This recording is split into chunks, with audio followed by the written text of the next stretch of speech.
Beyond the Wall of Sleep by H.P. Lovecraft. I have frequently wondered if the majority of mankind ever paused to reflect upon the occasionally titanic significance of dreams and of the obscure world to which they belong.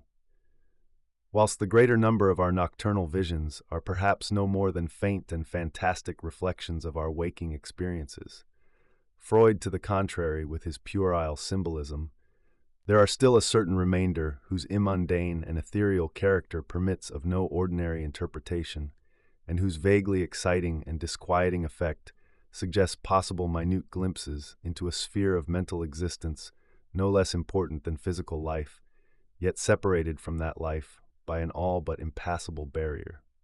From my experience, I cannot doubt but that man, when lost to terrestrial consciousness, is indeed sojourning in another, an uncorporeal life of far different nature from the life we know, and of which only the slightest and most indistinct memories linger after waking. From those blurred and fragmentary memories we may infer much, yet prove little. We may guess that in dreams life, matter, and vitality, as the earth knows such things, are not necessarily constant, and that time and space do not exist as our waking selves comprehend them.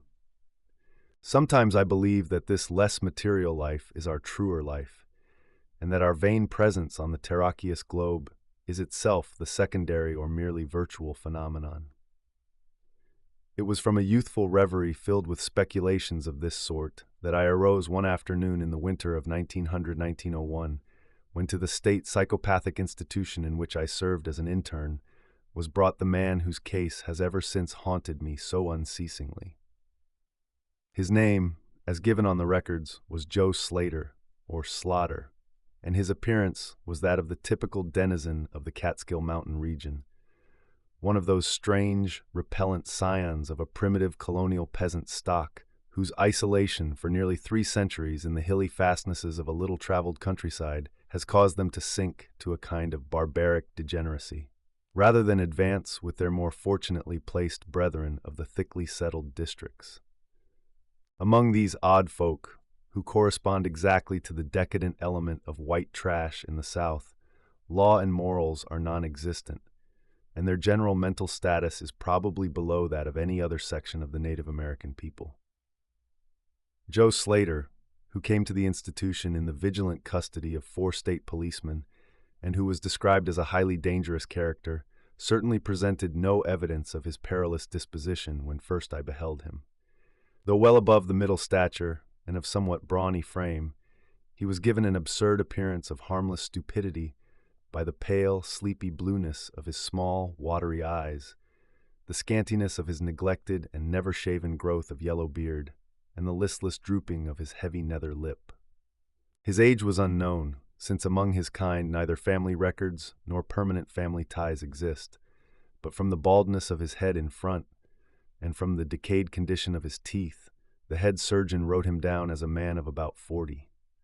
From the medical and court documents, we learned all that could be gathered of his case. This man, a vagabond hunter and trapper, had always been strange in the eyes of his primitive associates.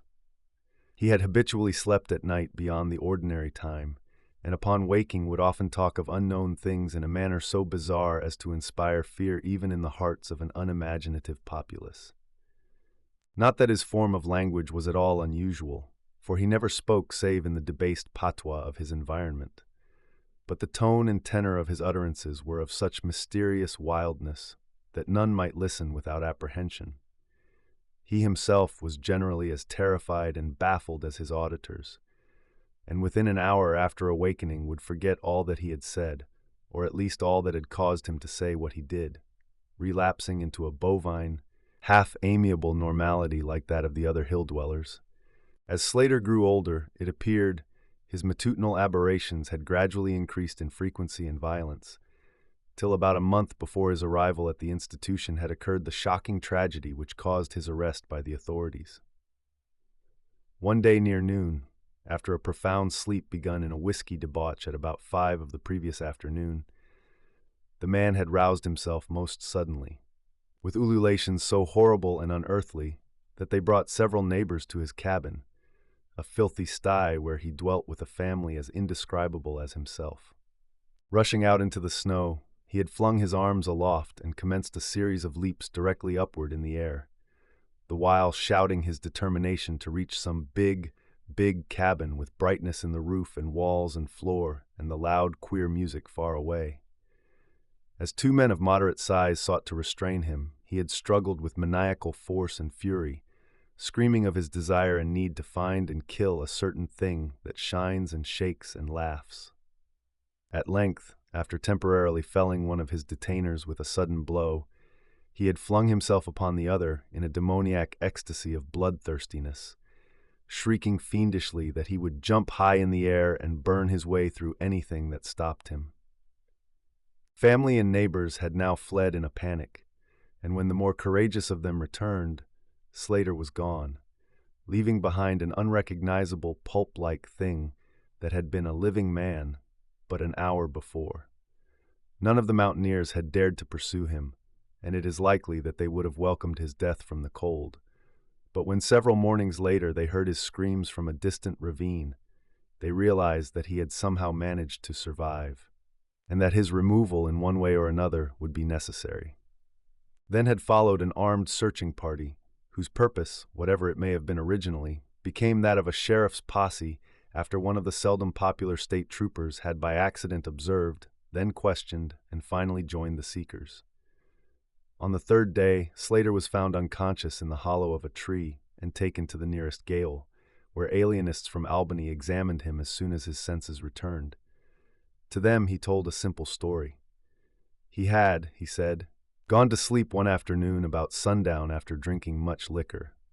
He had awaked to find himself standing bloody-handed in the snow before his cabin, the mangled corpse of his neighbor Peter Slater at his feet. Horrified, he had taken to the woods in a vague effort to escape from the scene of what must have been his crime. Beyond these things, he seemed to know nothing, nor could the expert questioning of his interrogators bring out a single additional fact. That night Slater slept quietly, and the next morning he wakened with no singular feature, save a certain alteration of expression.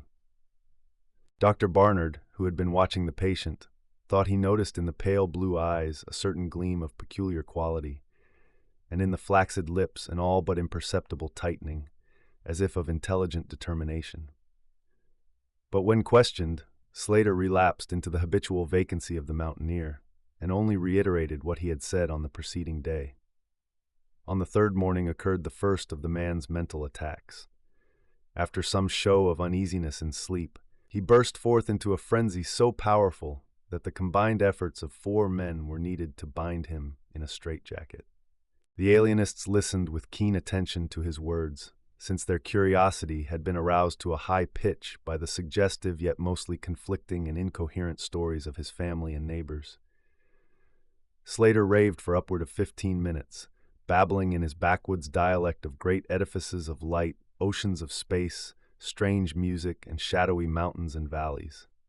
But most of all did he dwell upon some mysterious blazing entity that shook and laughed and mocked at him.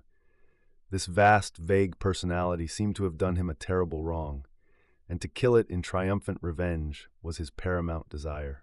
In order to reach it, he said, he would soar through abysses of emptiness, burning every obstacle that stood in his way. Thus ran his discourse, until with the greatest suddenness he ceased. The fire of madness died from his eyes, and in dull wonder he looked at his questioners and asked why he was bound. Dr. Barnard unbuckled the leathern harness and did not restore it till night, when he succeeded in persuading Slater to don it of his own volition for his own good. The man had now admitted that he sometimes talked queerly, though he knew not why. Within a week, 2 more attacks appeared, but from them the doctors learned little. On the source of Slater's visions they speculated at length, for since he could neither read nor write and had apparently never heard a legend or fairy tale, his gorgeous imagery was quite inexplicable. That it could not come from any known myth or romance was made especially clear by the fact that the unfortunate lunatic expressed himself only in his own simple manner. He raved of things he did not understand and could not interpret, things which he claimed to have experienced, but which he could not have learned through any normal or connected narration. The alienists soon agreed that abnormal dreams were the foundation of the trouble, dreams whose vividness could for a time completely dominate the waking mind of this basically inferior man. With due formality, Slater was tried for murder, acquitted on the ground of insanity, and committed to the institution wherein I held so humble a post. I have said that I am a constant speculator concerning dream life, and from this you may judge of the eagerness with which I applied myself to the study of the new patient as soon as I had fully ascertained the facts of his case. He seemed to sense a certain friendliness in me, born no doubt of the interest I could not conceal, and the gentle manner in which I questioned him. Not that he ever recognized me during his attacks, when I hung breathlessly upon his chaotic but cosmic word pictures, but he knew me in his quiet hours, when he would sit by his barred window weaving baskets of straw and willow, and perhaps pining for the mountain freedom he could never enjoy again. His family never called to see him. Probably it had found another temporary head, after the manner of decadent mountain folk. By degrees I commenced to feel an overwhelming wonder at the mad and fantastic conceptions of Joe Slater. The man himself was pitiably inferior in mentality and language alike, but his glowing titanic visions, though described in a barbarous and disjointed jargon, were assuredly things which only a superior or even exceptional brain could conceive. How, I often asked myself, could the stolid imagination of a Catskill degenerate conjure up sights whose very possession argued a lurking spark of genius? How could any backwoods dullard have gained so much as an idea of those glittering realms of supernal radiance and space about which Slater ranted in his furious delirium? More and more I inclined to the belief that in the pitiful personality who cringed before me lay the disordered nucleus of something beyond my comprehension, something infinitely beyond the comprehension of my more experienced but less imaginative medical and scientific colleagues. And yet I could extract nothing definite from the man. The sum of all my investigation was that in a kind of semi-uncorporeal dream life, Slater wandered or floated through resplendent and prodigious valleys, meadows, gardens, cities, and palaces of light, in a region unbounded and unknown to man. That there he was no peasant or degenerate, but a creature of importance and vivid life, moving proudly and dominantly, and checked only by a certain deadly enemy, who seemed to be a being of visible yet ethereal structure, and who did not appear to be of human shape, since Slater never referred to it as a man or as aught save a thing. This thing had done Slater some hideous but unnamed wrong, which the maniac, if maniac he were, yearned to avenge. From the manner in which Slater alluded to their dealings, I judged that he and the luminous thing had met on equal terms, that in his dream existence, the man was himself a luminous thing of the same race as his enemy. This impression was sustained by his frequent references to flying through space and burning all that impeded his progress. Yet these conceptions were formulated in rustic words, wholly inadequate to convey them, a circumstance which drove me to the conclusion that if a true dream world indeed existed, oral language was not its medium for the transmission of thought. Could it be that the dream soul inhabiting this inferior body was desperately struggling to speak things which the simple and halting tongue of dullness could not utter? Could it be that I was face to face with intellectual emanations which would explain the mystery if I could but learn to discover and read them? I did not tell the older physicians of these things, for middle age is skeptical, cynical, and disinclined to accept new ideas. Besides, the head of the institution had but lately warned me in his paternal way that I was overworking, that my mind needed a rest. It had long been my belief that human thought consists basically of atomic or molecular motion, convertible into ether waves of radiant energy like heat, light, and electricity. This belief had early led me to contemplate the possibility of telepathy or mental communication by means of suitable apparatus, and I had, in my college days, prepared a set of transmitting and receiving instruments somewhat similar to the cumbrous devices employed in wireless telegraphy at that crude pre-radio period. These I had tested with a fellow student, but achieving no result, had soon packed them away with other scientific odds and ends for possible future use. Now, in my intense desire to probe into the dream life of Joe Slater, I sought these instruments again, and spent several days in repairing them for action. When they were complete once more, I missed no opportunity for their trial. At each outburst of Slater's violence, I would fit the transmitter to his forehead and the receiver to my own, constantly making delicate adjustments for various hypothetical wavelengths of intellectual energy. I had but little notion of how the thought impressions would, if successfully conveyed, arouse an intelligent response in my brain, but I felt certain that I could detect and interpret them. Accordingly, I continued my experiments, though informing no one of their nature. It was on the 21st of February, 1901, that the thing finally occurred. As I look back across the years, I realize how unreal it seems, and sometimes half wonder if old Dr.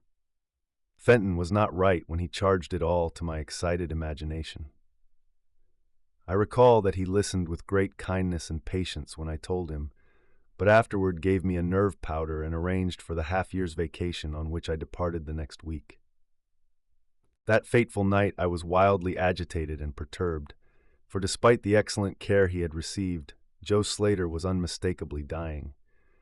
Perhaps it was his mountain freedom that he missed, or perhaps the turmoil in his brain had grown too acute for his rather sluggish physique, but at all events, the flame of vitality flickered low in the decadent body. He was drowsy near the end, and as darkness fell, he dropped off into a troubled sleep. I did not strap on the straitjacket as was customary when he slept, since I saw that he was too feeble to be dangerous, even if he woke in mental disorder once more before passing away. But I did place upon his head and mine the two ends of my cosmic radio, hoping against hope for a first and last message from the dream world in the brief time remaining. In the cell with us was one nurse, a mediocre fellow who did not understand the purpose of the apparatus or think to inquire into my course. As the hours wore on, I saw his head droop awkwardly in sleep, but I did not disturb him.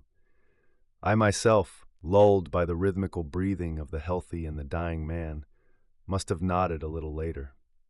The sound of weird lyric melody was what aroused me. Chords, vibrations, and harmonic ecstasies echoed passionately on every hand, while on my ravished sight burst the stupendous spectacle of ultimate beauty. Walls, columns, and architraves of living fire blazed effulgently around the spot where I seemed to float in air, extending upward to an infinitely high vaulted dome of indescribable splendor. Blending with this display of palatial magnificence, or rather, supplanting it at times in kaleidoscopic rotation, were glimpses of wide plains and graceful valleys, high mountains and inviting grottos, covered with every lovely attribute of scenery which my delighted eye could conceive of, yet formed wholly of some glowing, ethereal, plastic entity, which in consistency partook as much of spirit as of matter. As I gazed, I perceived that my own brain held the key to these enchanting metamorphoses, for each vista which appeared to me was the one my changing mind most wished to behold. Amidst this Elysian realm I dwelt not as a stranger, for each sight and sound was familiar to me, just as it had been for uncounted eons of eternity before, and would be for like eternities to come. Then the resplendent aura of my brother of light drew near and held colloquy with me, soul to soul, with silent and perfect interchange of thought. The hour was one of approaching triumph, for was not my fellow being escaping at last from a degrading periodic bondage, escaping forever, and preparing to follow the accursed oppressor even unto the uttermost fields of ether, that upon it might be wrought a flaming cosmic vengeance which would shake the spheres? We floated thus for a little time, when I perceived a slight blurring and fading of the objects around us, as though some force were recalling me to earth, where I least wished to go. The form near me seemed to feel a change also, for it gradually brought its discourse toward a conclusion, and itself prepared to quit the scene, fading from my sight at a rate somewhat less rapid than that of the other objects. A few more thoughts were exchanged, and I knew that the luminous one and I were being recalled to bondage, though for my brother of light it would be the last time. The sorry planet shell being well nigh spent, in less than an hour my fellow would be free to pursue the oppressor along the Milky Way and past the hither stars to the very confines of infinity. A well-defined shock separates my final impression of the fading scene of light from my sudden and somewhat shamefaced awakening and straightening up in my chair as I saw the dying figure on the couch move hesitantly. Joe Slater was indeed awaking, though probably for the last time. As I looked more closely, I saw that in the sallow cheeks shone spots of color which had never before been present. The lips, too, seemed unusual, being tightly compressed, as if by the force of a stronger character than had been Slater's. The whole face finally began to grow tense, and the head turned restlessly with closed eyes. I did not arouse the sleeping nurse, but readjusted the slightly disarranged headbands of my telepathic radio, intent to catch any parting message the dreamer might have to deliver. All at once, the head turned sharply in my direction, and the eyes fell open, causing me to stare in blank amazement at what I beheld. The man who had been Joe Slater, the Catskill decadent, was now gazing at me with a pair of luminous, expanded eyes whose blue seemed subtly to have deepened. Neither mania nor degeneracy was visible in that gaze, and I felt beyond a doubt that I was viewing a face behind which lay an active mind of high order. At this juncture, my brain became aware of a steady external influence operating upon it. I closed my eyes to concentrate my thoughts more profoundly, and was rewarded by the positive knowledge that my long-sought mental message had come at last. Each transmitted idea formed rapidly in my mind, and though no actual language was employed, my habitual association of conception and expression was so great that I seemed to be receiving the message in ordinary English. "Joe Slater is dead," came the soul-petrifying voice or agency from beyond the wall of sleep. My opened eyes sought the couch of pain in curious horror, but the blue eyes were still calmly gazing, and the countenance was still intelligently animated. "He is better dead, for he was unfit to bear the active intellect of cosmic entity. His gross body could not undergo the needed adjustments between ethereal life and planet life. He was too much of an animal, too little a man, yet it is through his deficiency that you have come to discover me, for the cosmic and planet souls rightly should never meet. He has been my torment and diurnal prison for 42 of your terrestrial years.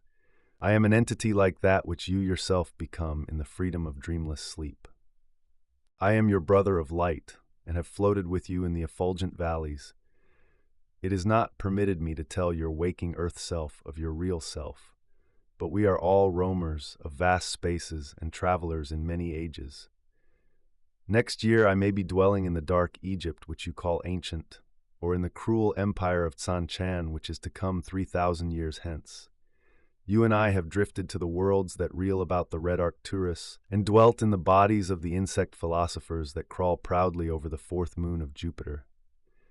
How little does the earth self know of life and its extent! How little indeed ought it to know for its own tranquility! Of the oppressor I cannot speak. You on earth have unwittingly felt its distant presence, you who without knowing idly gave to its blinking beacon the name of Algol, the daemon star. It is to meet and conquer the oppressor that I have vainly striven for aeons, held back by bodily encumbrances. Tonight I go as a nemesis bearing just and blazingly cataclysmic vengeance. Watch me in the sky close by the daemon star. I cannot speak longer, for the body of Joe Slater grows cold and rigid, and the coarse brains are ceasing to vibrate as I wish. You have been my friend in the cosmos. You have been my only friend on this planet, the only soul to sense and seek for me within the repellent form which lies on this couch. We shall meet again, perhaps in the shining mists of Orion's sword, perhaps on a bleak plateau in prehistoric Asia, perhaps in unremembered dreams tonight, perhaps in some other form an aeon hence, when the solar system shall have been swept away. At this point the thought waves abruptly ceased, and the pale eyes of the dreamer, or can I say dead man, commenced to glaze fishily. In a half-stupor I crossed over to the couch and felt of his wrist, but found it cold, stiff, and pulseless. The sallow cheeks paled again, and the thick lips fell open, disclosing the repulsively rotten fangs of the degenerate Joe Slater. I shivered, pulled a blanket over the hideous face, and awakened the nurse. Then I left the cell and went silently to my room. I had an insistent and unaccountable craving for a sleep whose dreams I should not remember. The climax? What plain tale of science can boast of such a rhetorical effect? I have merely set down certain things appealing to me as facts, allowing you to construe them as you will. As I have already admitted, my superior, old Dr. Fenton, denies the reality of everything I have related. He vows that I was broken down with nervous strain, and badly in need of the long vacation on full pay which he so generously gave me. He assures me on his professional honor that Joe Slater was but a low-grade paranoiac, whose fantastic notions must have come from the crude hereditary folk tales which circulate in even the most decadent of communities. All this he tells me, yet I cannot forget what I saw in the sky on the night after Slater died. Lest you think me a biased witness, another's pen must add this final testimony, which may perhaps supply the climax you expect. I will quote the following account of the star Nova Persei verbatim from the pages of that eminent astronomical authority, Professor Garrett P. Service. On February 22, 1901, a marvelous new star was discovered by Dr. Anderson of Edinburgh, not very far from Algol. No star had been visible at that point before. Within 24 hours, the stranger had become so bright that it outshone Capella. In a week or two, it had visibly faded, and in the course of a few months, it was hardly discernible with the naked eye.